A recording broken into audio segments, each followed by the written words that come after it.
ज्या वेळेला काम करण्यासाठी येतात त्यांना या ठिकाणी येऊन तासनतास बसावं लागतंय। ती लाईन पूर्णतः जीर्ण झालेली असल्यामुळं सतत तार तुटणे, वादळ वाऱ्याने पोल पडणे यामुळे ग्रामीण भागातील लोकांना ह्या विद्युत पुरवठ्याचा त्रास होत आहे।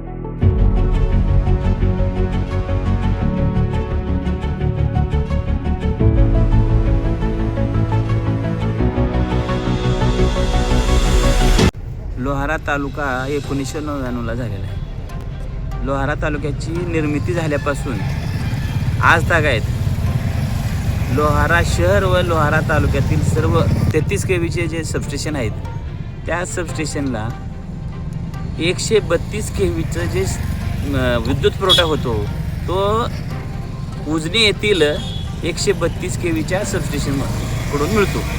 परंतु ती लाईन पूर्णतः जीर्ण झालेली असल्यामुळं सतत तार तुटणे, वादळ वाऱ्याने पोल पडणे यामुळं लोहारा शहराला, ग्रामीण भागातील लोकांना ह्या विद्युत पुरवठ्याचा त्रास होत आहे। तालुक्यातील व्यापाऱ्यांना, शासकीय कार्यालयातील सर्व कर्मचाऱ्यांना, विद्यार्थ्यांना, ऑनलाईन सेंटरवाल्यांना आपण प्रतिक्रिया जर घेतलात तर समजेल की किती विद्युत पुरवठ्याचा त्रास होतोय।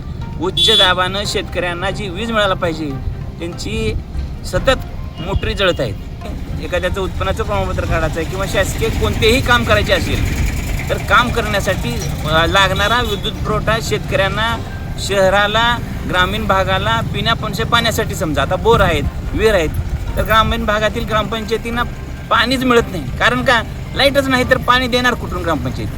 लोहारा शहर हे मोठं शहर आहे। इथं तालुक्यातील लोक कामं करण्यासाठी जे असतात, पंचायत समिती, तहसील असो, रजिस्ट्री ऑफिस असो किंवा इतर कार्यालयामध्ये ज्या वेळेला काम करण्यासाठी येतात त्यांना या ठिकाणी येऊन तासनतास बसावं लागतंय आणि या ठिकाणी लाईट कसल्याही प्रकारे तिचं मिळतच नाही।